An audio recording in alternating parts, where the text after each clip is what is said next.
வார்த்தையான என் இறைவா, என் காலடிக்கு விளக்கானாய், பாதைக்கு ஒளியானாய், என் வாழ்வுக்கு வழியானாய்.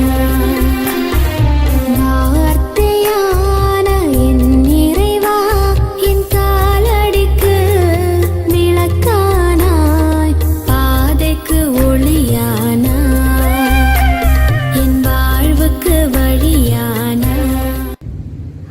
புனித லூக்கா எழுதிய நற்செய்தியிலிருந்து வாசகம். அதிகாரம் 10, 38 முதல் 42 வரை உள்ள இறை வார்த்தைகள்.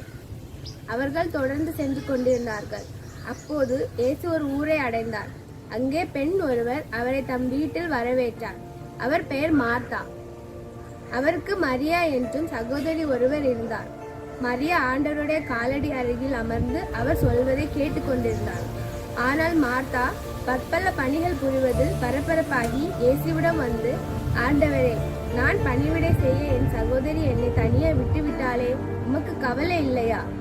எனக்கு உதவி புரியும்படி அவளிடம் சொல்லும் என்றார். ஆண்டவர் அவரை பார்த்து, மார்த்தா, நீ பலவற்றை பற்றி கவலைப்பட்டு கலங்குகிறாய். ஆனால் தேவையானதோ ஒன்றே. மரியாவோ நல்ல பங்கை தேர்ந்தெடுத்து கொண்டாள்.